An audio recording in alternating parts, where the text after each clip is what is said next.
Welcome to the road to 1 million US dollars, and let's get right into the Bitcoin chart for today, starting off with the immediate short term, and then we're going to move on to higher and higher time frames. As always, I will only be covering the unbiased technical analysis and nothing more. So right here you can see that we have broken out from this falling wedge pattern, and this actually set up a price target to the upside at 67.4k. Now keep in mind that with any breakout pattern there is also a point of invalidation. So if you see a move down below this orange line sitting at 63.4k, that actually completely opens the door to more bearish price action for Bitcoin after that as well. So there are key levels that you need to pay attention to, but for now the base case is that we are going to trend towards this 67.4k level, so long as I don't see an invalidation, of course. If we take a look at the 4-hour time frame, you can see that we are still in a broader bearish trend overall. But if we actually take a look at that 67.4k level, keep in mind that we can literally go all the way up to this price target,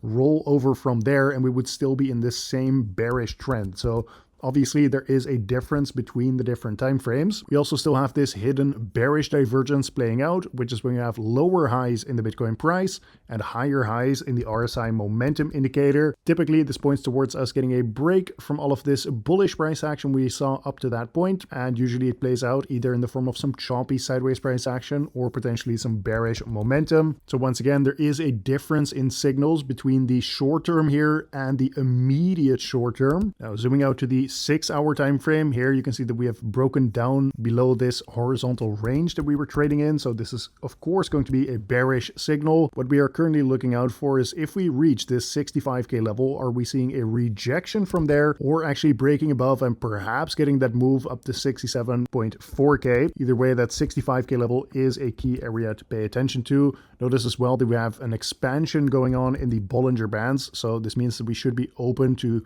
seeing more volatility on the lower time frames in the short term. And same thing here on the 12-hour time frame, we're starting to see an expansion of these Bollinger Bands, perhaps even starting to see this on the 1-day time frame as well. That remains to be seen. It's still a little bit early for that. So either way, we should be expecting a lot of fireworks coming up during this week. Now taking a look at the support and resistance levels on this daily time frame. Of course, yesterday we broke down below 65k. So now this is an area of resistance from 65 up to 66,000. Notice how immediately we traded down to this next area of support below, sitting roughly from 62,000 down to 60k, and even wicked all the way back up to this area of resistance once again. Besides that, on this weekly time frame, we are still down 50% from the all-time high, and my base case expectation has not changed. So notice how we had a big move to the downside, started flagging, and then broke down once again. So this is what you call a bearish flag pattern, which set up these two price targets, first of all at 52k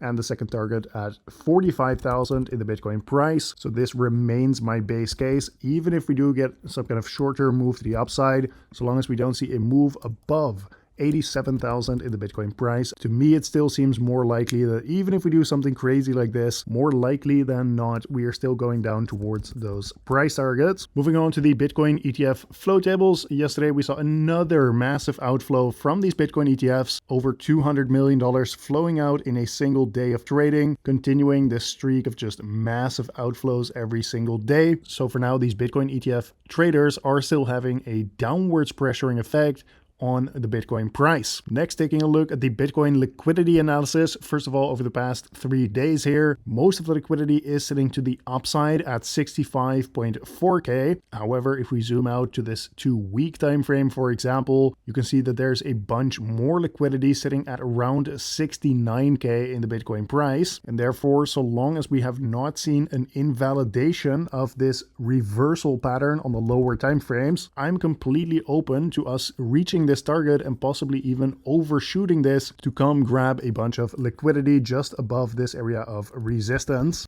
And remember guys, when I'm talking about patterns and stuff like this, me as well as everyone in my Discord community has already entered into this trade. So we're not entering into the trade right here. We entered into the trade earlier and have our stop loss right here at the point of the breakout. So even if we come back all the way here, end up invalidating this. For us, we are just breaking even on that trade instead of entering up here and then risking this entire move to the downside, right? So if you are going to be entering into this trade, make sure to actually properly manage your risk. Don't go crazy with 400x leverage or whatever the hell you guys are up to, right? Take it easy and manage your risk properly. You can find the link to my Discord community in the video description if you guys are interested. But regardless, if you do end up joining or not, thank you for watching once again, and I will see you tomorrow in the next one.